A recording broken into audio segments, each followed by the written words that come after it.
그럼 2교시 시작해 볼게요.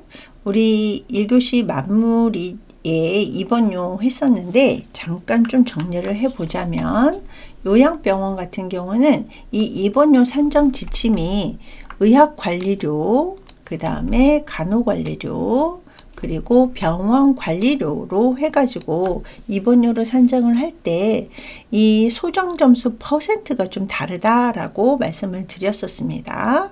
그래서 병원관리료의 소정점수가 퍼센트가 굉장히 높은 걸 확인할 수가 있죠. 그래서 아무래도 요양병원은 이제 만성질환 환자분들, 요양을 하시는 분들이 있다 보니까 굉장히 긴 시간 동안 입원을 하면서 이제 외박이라든지 외출 이런 것들을 이제 하시기 때문에, 그럴 때도 병원 관리료가 필요해서 이 퍼센트가 굉장히 높게 산정되어 있는 것들을 확인을 할 수가 있습니다.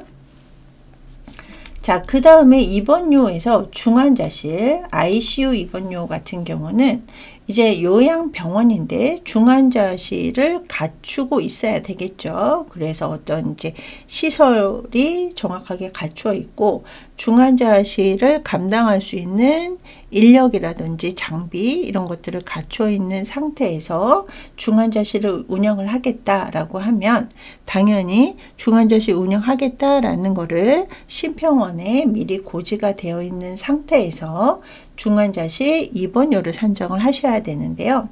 자, 중환자실 입원료 소정 점수 같은 경우는 우리 급성기 병원의 입원료 산정 지침하고 똑같죠. 의학관리료, 간호관리료, 병원관리료 이런 것들이 포함이 돼서 중환자실 입원료를 이제 산정을 하실 수가 있고요. 자, 그 다음에 우리 정액수가 같은 경우는 1일당으로 산정을 하는데, 우리 앞에서 했었는데 한번 복습을 해 보도록 하겠습니다. 1일당 입원료다 라고 하면, 1일이라고 하면 정오 12시부터 그 다음날 정오까지, 그래서 24시간을 1일이라고 했었죠. 예. 우리 학생들 이거는 이제 거의 다 암기하셨을 것 같고, 자, 거기에다가 별도로 산정할 수 있는 것들, 별도로 산정하면 안 되는 것들이 있었단 말이에요. 그래서 별도로 산정하는 거는 입원했을 때, 그 다음에 퇴원했을 때의 시간인데요. 만약에 그러니까 밤 12시부터 오전 6시 사이에 입원했다라고 하면, 코드번호 첫 번째 자리에 1로 기재를 하면 50%가 별도로 산정을 하고요. 자, 퇴원 오도가 났는데 18시 전에 퇴원을 하면 상관이 없지만, 18시 그러니까 저녁 6시부터 밤 12시 사이에 퇴원을 한다라고 하면, 요때는 코드 첫 번째 자리에 2로 기재를 한 상태에서 정액수가 50%를 별도로 산정을 해서 청구를 할 수가 있습니다. 자, 그래서 별도 산정할 수 있는 것들 입원 퇴원 시간이었고요. 만약에 입원이 우리가 보통 정오 12시부터라고 했는데 오전 6시부터 12시 사이에 입원을 하거나, 아니면 12시에서 저녁 6시 사이에 퇴원한 경우에는 정액 수가는 별도 산정하지 않는다. 그래서 저희가 입원하는 시간, 퇴원하는 시간도 잘 살펴서 별도로 산정할 수도 있고 하면 안 되는, 만약에 이 시간대에 만약에 이 시간대에 청구를 했다라고 하면은 부당 청구가 들어갑니다. 그래서 앞에서 이제 현지 조사 같은 거 이제 살펴봤었잖아요. 그래서 부당 청구 건수가 많아지면 현지 조사가 또 나올 수 있기 때문에 항상 주의해서, 그래서 청구를 할 때는 좀 긴장을 하고, 이제 시간이라든지 이런 것들, 물론 이제 적정 진료가 이루어져 있는지 이런 것들도 살펴야 되지만, 이렇게 입원 퇴원, 이거는 요양병원뿐 아니라 모든 의료기관에서 근무를 할 때 청구할 때 주의해야 되는 것들이 입퇴원 시간대라는 거 기억해 주시면 되고요. 자, 그 그 다음에 우리 입원료 체감제죠. 그래서 정액수가 입원료 같은 요양병원 같은 경우는 좀 입원료 체감제가 급성기 병원하고 조금 다른데요. 자, 여기 보시면 180일 전까지는 100% 산정을 하면 돼요. 근데 만약에 환자분이 장기 입원을 하시면서 181일째부터 270일째까지는 95%를 산정한다 이렇게 되어 95%. 그러다 보니까 거꾸로 생각을 하면 5%를 감산해서 산정해야 된다 라고 이해하시면 됩니다. 그래서 요양병원 입원료 체감제 같은 경우는 이렇게 180일 전이냐 아니면은 270일 전이냐, 자 그리고 271일째부터 360일째까지는 90%를 산정하게 되어 있어요. 그러니까 입원료 소정 점수의 10%를 감산해서 산정하셔야 됩니다. 자, 그리고 361일째부터는 85%를 산정한다 라고 되어 있어요. 그러니까 15%를 감산하여 산정한다. 그래서 저희가 만약에 이제 이걸로 문제가 나왔다. 그러면은 이제 180일까지는 100% 산정, 181일부터 270일까지는 95% 산정, 271일부터 360일째까지는 90% 산정, 이런 식으로 좀 이제 100%, 95, 90, 85 이렇게 산정하는 것도 기억을 하셔야 되고, 감산해서 산정하는 것까지 같이 기억을 해 주셔야 됩니다. 저희가 아무래도 문제를 풀다 보면 좀 긴장하다 보니까 이제 좀 실수를 할 수가 있단 말이에요. 그래서 다양하게 이해를 하셔야 되고요. 자, 그 다음에 우리 첫 번째 자리에 이제 3, 4, 5로 기재를 하는 요것도 같이 기억을 해 주시면 되겠습니다.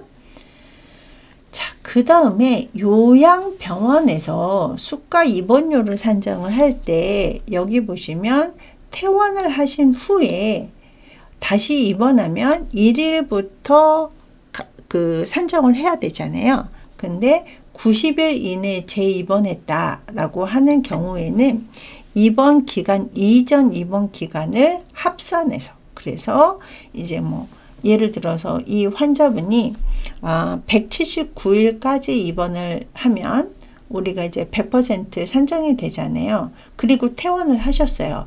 퇴원을 하셨는데 90일 이후에 재입원하면 다시 1일부터 이렇게 산정이 합산이 되는데, 이분이 90일 이내 재원을 했다, 다시 입원을 했다라고 하시면 179일 플러스부터 해가지고 입원 기간을 합산해서 적용을 하게 되어 있습니다. 그래서 이것도 우리가 이 환자분이 초진이냐 재진이냐, 요양병원도 마찬가지겠죠. 근데 만약에 재진 환자분들 같은 경우, 외래 같은 경우는 상관이 없지만 입원을 한다라고 하면은 그 전에 며칠의 입원 기간이 있었는지를 확인을 해서 합산해서 적용을 하실 수 있어야 됩니다. 자, 그 다음에 납병동 입원료. 네, 우리 납병동 입원료도 이제 배웠었는데, 이 납병동 입원료 같은 경우는 요양병원 입원료를 중복 산정하지 않고 납병동 입원료로 우리가 진료 수가를 매겨서 청구를 하셔야 되는데, 우리 보시면 분만 같은 경우는, 네, 분만 같은 경우는 시간에 상관없이 우리가 밑에 보면 6시간 이상이라고, 기본이 이제 1일 입원료가 6시간 이상인데, 분만 같은 경우는 그거하고 상관없이 당일 귀가를 하거나 아니면은 이송, 요즘은 뭐 조리원에 많이 또 가서 이제 조리를 하시잖아요. 그래서 이렇게 당일 귀가하거나 이송해서 입원료가 산정되지 않는 경우에는, 분만 같은 경우는 납병동 입원료를 산정하실 수가 있고요. 그 나머지 것들은 6시간이라는 제한이 있는데, 자, 응급실이나 수술실 등에서 처치나 수술을 받고, 그러니까 이제 뭐 간단한 시술 같은 거 받고 연속해서 6시간 이상 팔로우 관찰을 한 상태에서 귀가나 이송을 했다라는 경우에는 납병동 입원료. 자, 그 다음에 뭐 납병동 입원료에는 이제 정신건강의학과에서는 이제 주로 정신건강의학과는 폐쇄병동을 많이 하게 되잖아요. 예. 그런데 이제 폐쇄병동에서 장기 입원하면 사회 복귀가 어렵기 때문에 납병동을 많이 운영하는 케이스가 굉장히 많은데, 정신건강의학과에서 납병동에서 6시간 이상 이제 진료, 치료 이런 것들을 받고 당일 귀가한 경우에도 똑같이 납병동 입원료를 산정할 수가 있고요. 자, 중환자실 입원료 같은 경우도 마찬가지로 앞에서 잠깐 말씀드렸었죠. 일단 요양병원에서 중환자실 입원료를 산정을 하겠다라고 했을 때 중환자실의 시설, 장비를 갖춘 상태에서 요양병원에서 어떤 이제 심각한 질환, 중환자실이니까 심각한 질환이나 손상을 입어서 이제 인텐시브 케어, 집중적인 치료나 간호가 필요한 환자를 중환자실에서, 그러니까 요양병원인데 중환자실에 해당하는 모든 것들을 갖춘 상태에서 진료한 경우에 우리가 청구할 수 있다. 자, 그 다음에 이제 격리실 같은 경우는 우리 앞에서 요양병원 입원 대상자 같은 경우는 감염성 질환이 있는 사람들은 입원 대상에서 제외된다라고 했는데, 만약에 이제 뭐 규모가 큰 요양병원에서 격리실을 운영을 하겠다라고 했을 때 우리 격리실 입원료는 앞에서 입원료 산정에서 이제 배웠었죠. 그래서 면역이 억제된 환자를 보호하기 위해서, 그러니까 격리실에 입원하는 환자를 보호하기 위해서 격리실을 입원하기도 하고요. 아니면은 감염력이 좀 강한 우리 뭐 코로나라든지 뭐 이런 것들 격리했었잖아요. 그래서 일반 환자를 보호하기 위해서 격리해서 치료를 하거나, 아니면은 보건복지부 장관이 반드시 격리가 필요하다. 그래서 이 보건복지부 장관이 필요하다라고 인정해서 이거를 고시가 뜨면 이것도 격리실 입원료. 그래서 뭐 우리 뭐 한동안 예전부터 시작을 해서 뭐 사스, 메르스, 코로나 이러면서 갑자기 뭔가 막 팬데믹이 오거나 아니면은 이제 뭐 어떤 한 지역을 격리시켜야 되는, 그래서 뭐 여러 가지 이제 보건복지부 장관이 갑자기 고시를 하는 경우에도 이렇게 격리실 입원료로 저희가 청구를 할 수가 있습니다. 자, 그리고 화상 환자분들 같은 경우도 이제 우리 구애 법칙 배웠었죠. 그래서 3도 이상인데 우리 화상 범위가 36% 이상이다 라고 했을 때도 격리실 입원료로 산정을 해서 저희가 청구를 할 수가 있습니다. 자, 저희가 이제 요양병원 같은 경우가 이제 뭐 어떤 납병동이라던가 뭐 격리실이라던가 중환자실 같은 경우는 일반적이지는 않지만 그래도 기본적으로는 알고 계셔야 되겠죠. 자, 그 다음에 이제 요양병원의 차이점 중에 하나가 뭐 의사 인력 확보 수준에 따른 입원료 차등제, 뭐 간호사 차등제 뭐 이런 것들이 있는데요. 아무래도 이제 뭐 완화가 되기는 했지만, 그러니까 요양병원은 급성기 병원보다는 완화가 되기는 했지만 양질의 진료를 위해서 이렇게 입원료 차등제로 구분이 되어 있습니다. 그래서 우리가 앞에서 요양병원 입원료라던가 납병동 입원료, 그 다음에 정액 수가 산정을 할 때 조금씩 달라진다라고 말씀을 드렸는데, 이 입원료 차등제는 의사의 수와 간호사의 수에 따라서 차등 지급하게 되어 있습니다. 자, 그래서 이 의사 인력 확보 수준에 따른 입원료 같은 경우는요, 여기 보시면 해당 요양기관에 상근하는 의사수는 환자 수 대비 의사의 수를 얘기를 하는 건데요. 이렇게 의사 인력 확보에 따라서, 왜냐면 좀 요양병원은 아무래도 요양하시는 분들이 많다 보니까 어떤 이제 급성으로 치료를 해야 되는 경우가 많지 않단 말이에요. 그러면 이제 의사 수가 적은 상태에서 운영이 되는 경우가 많기 때문에 차등 지급을 해주겠다. 그래서 요것도 좀 해당 연도에 따라서 조금씩 달라지고 있기는 한데, 지금 현재는 1등급에서 4등급으로 구분이 된 상태에서 우리가 지금 입원료 차등제가 이루어지고 있습니다. 자, 의사수, 그래서 상근하는 의사수에 따라서 차등제가 이루어지고 있다라고 되어 있는데, 의사수 산정 방법을 보시면요, 일단은 통보가 되어 있는 사에서 상근자를 의미를 하는데, 만약에 이 의사 상근자가 연속적으로 16일 이상 부재가 됐을 때는 요 산정 대상에서 제외를 시킵니다. 그래서 우리 보통 이제 의사분들 이제 뭐 여러 가지 이유 때문에 부재하는 경우가 있는데, 보통은 한 달 기준으로 해서 30일 기준으로 해서 15일 이내로 부재 기간을 설정을 하죠. 그래서 16일 이상 되면 제외가 됩니다.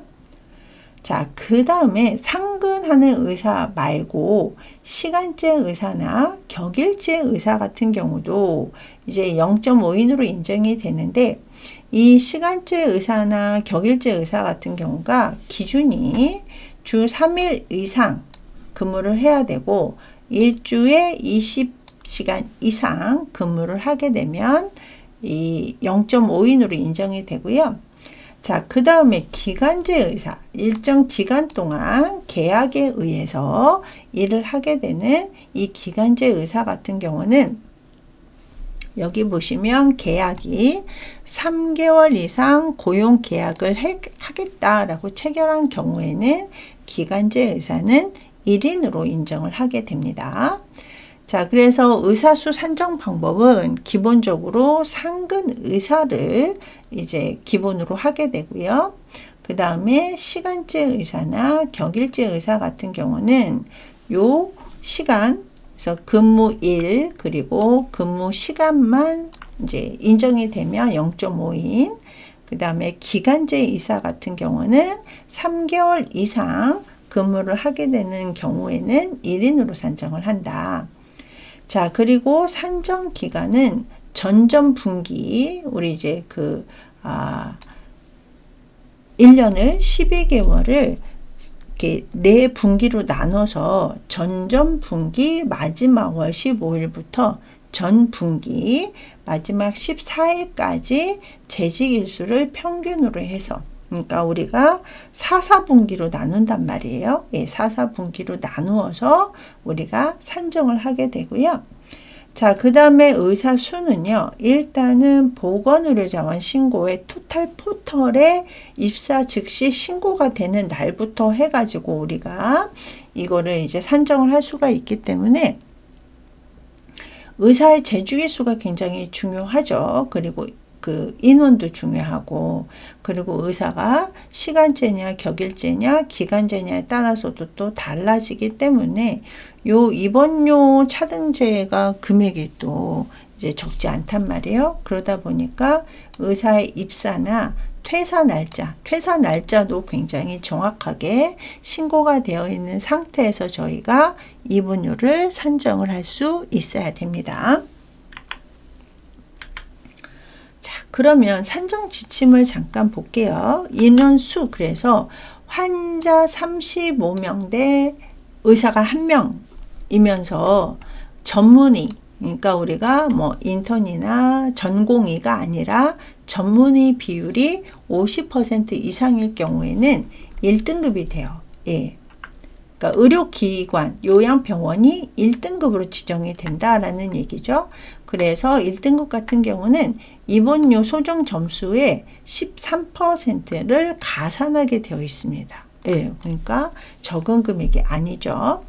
자, 2등급 같은 경우는 의사 1명당 환자 수가 35인 이하이기는 하지만 전문의 비율이 50% 미만인 경우에는 2등급으로 선정이 되는데, 이때는 소정 점수의 5%를 더 가산을 하게 되어 있습니다. 자, 3등급 같은 경우는 의사 1명당 환자가 35인 이상이고 40인 이하인 경우에는 3등급이어서 그냥 입원료 소정 점수를 산정을 하게 되는데, 4등급 같은 경우, 그래서 의사 1명당 환자 수가 40명을 넘어갔다 라고 하면은 여기 4등급 같은 경우는 50%를 가산이 아니라 감산하게 되어 있습니다. 이러니까 요양병원에서 그 의사를 이제 많이 갖추고 있어야 되겠죠. 자, 그리고 갖추고 있으면서 우리 앞에서 얘기한 것처럼 의사가 왔다라고 하면은 보건의료자원신고 그 통합 포털에다가 입사 즉시 신고를 하고 그거에 맞춰서 우리가 이렇게 산정을 해서 가산을 할 수도 있고 잘못하면 감산이 될 수도 있습니다. 네, 그래서 요것도 같이 기억을 해 주시면 좋을 것 같고요.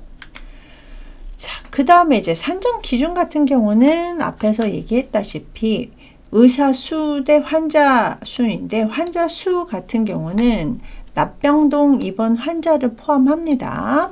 다만 중환자실이라던가 별도의 병동으로 구분해서 운영되는 이렇게 격리실이라든지 이런 환자분들은 제외가 되고, 그래서 이 기본적인 입원 환자, 납병동 입원 환자를 포함한 전체 환자 수 대비 의사 수가 몇 명이냐에 따라 가지고 이 산정 기준이 달라지게 되겠죠. 자, 그 다음에 간호인력 확보 수준에 따른 입원료 차등제를 살펴볼게요. 자, 이 간호인력 확보, 그러니까 간호사의 수에 따라서 또 마찬가지로 정액 수가에 차등을 두겠다라는 내용인데요. 얘도 마찬가지로 입원료, 납병동 입원료, 정액 수가 산정할 때 산정이 되는데요. 이 간호사 같은 경우는 직전 분기 평균 환자 수 대비 이 간호 인력이 몇 명이냐에 따라 가지고, 자, 아까 의사는 4등급으로 구분이 되어 있었죠. 간호사는 1등급에서 6등급으로 구분을 해서 가산 또는 감산이 이루어지게 되어 있습니다. 자, 그러면 간호사 한번 볼게요. 그래서 간호 인력 1명당 환자가 4.5명 미만인 경우에는 1등급으로 요양병원이 선정이 되는데, 이럴 때는 여기 보시면 입원료 소정 점수의 60%를 가산할 수가 있고요. 자, 그 다음에 2등급 같은 경우는 4.5명 이상이기는 하지만 5명 미만일 때 2등급은 50%를 가산하게 되어 있습니다. 자, 3등급 같은 경우는 5.5명 미만, 4등급 같은 경우는 6명 미만, 5등급 같은 경우는 6.5명 미만, 6등급 같은 경우는 6.5명 이상인 경우에는 이렇게 이제 그 가산 또는 감산할 수 있다라고 했었잖아요.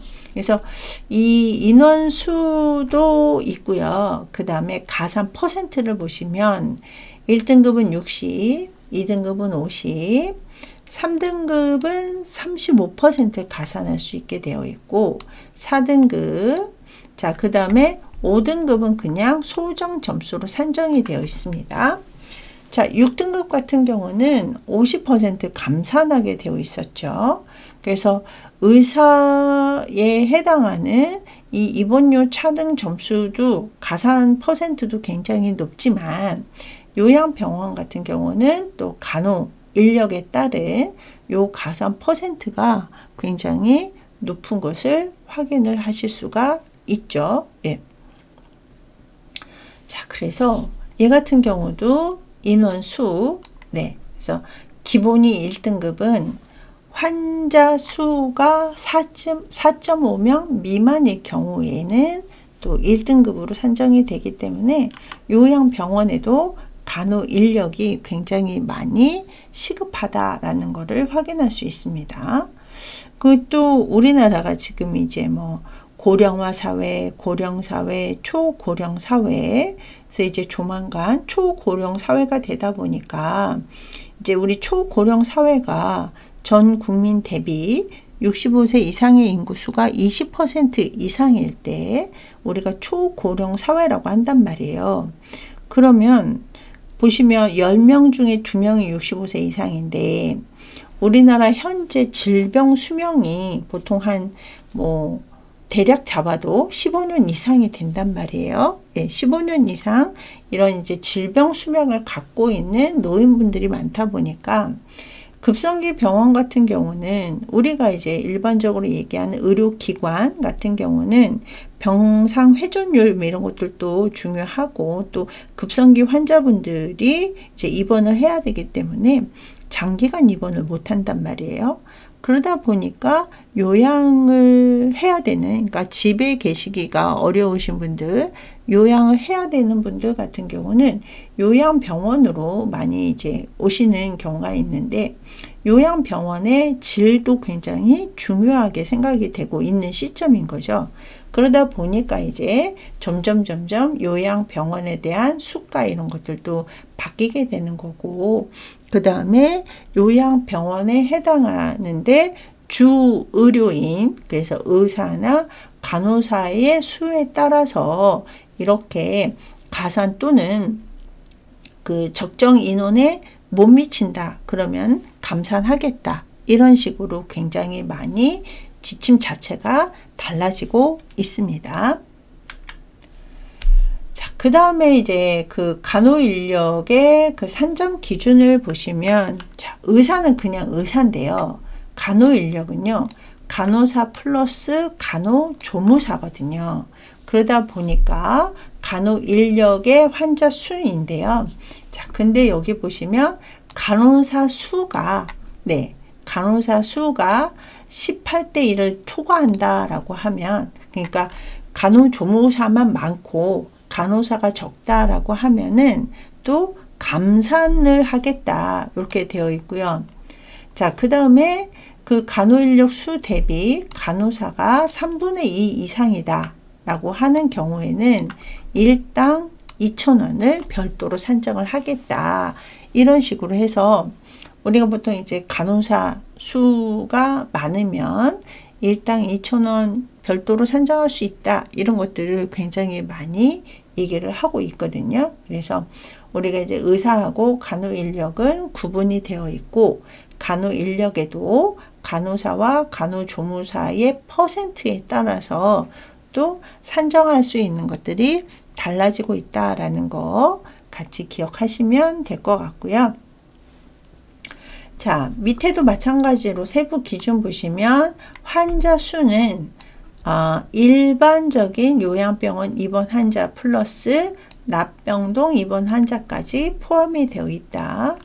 우리 앞에서 납병동 기준은 6시간 이상이었죠. 예, 그러다 보니까 6시간 이상이면 의사나 간호사의 수가 또 적정 인원이 필요하기 때문에 납병동까지 포함이 되어 있고, 그 다음에 제외되는 환자분들 같은 경우는 중환자실 환자분들이라던가 아니면은 별도의 병동으로 구분되는 뭐 격리실이라던가 뭐 감압실이라던가 이런 환자분들은 제외가 된다라고 되어 있습니다.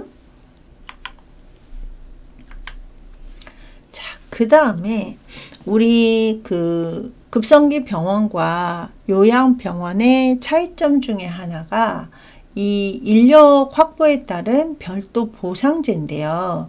이 필요 인력이 요양병원 같은 경우는 보시면 이제 완화가 되어 있다라고 했었잖아요. 근데 만약에 직전 분기에 해당 요양기관에 약사가 상근하고 있고, 그 다음에 의무기록사나 방사선사, 임상병리사, 물리치료사, 사회복지사 중 상근자가 1명 이상인 직종이 4개 이상인 경우, 그러니까 위에 해당하는 직종의 그 상근자가 4개 이상인 경우에는 일당으로 해가지고 1,710원을 별도로 산정하게 되어 있습니다. 네. 자, 다만 약사 같은 경우는 환자 수가 200명 미만인 경우, 그리고 주 16시간 이상 근무한 경우에도 산정할 수 있다, 이렇게 되어 있습니다.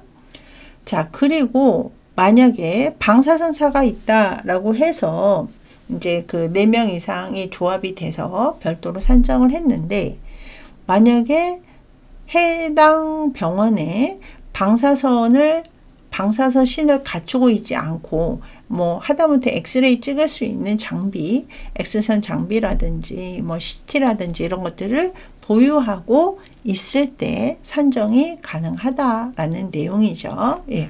그래서 요양병원은 별도 보상제라고 해가지고 추가로 산정하는 것들이 있습니다. 우리 급성기 의료기관 같은 경우는 그냥 해서 만약에 그 사람이 뭔가 행위를 했을 때 추가로 산정하는 게 있는데, 얘 같은 경우는 그냥 별도로 있으면 더 주겠다라는 내용입니다. 자, 그러면 여기까지 하고 또 잠시 쉬었다가 이어서 하도록 할게요.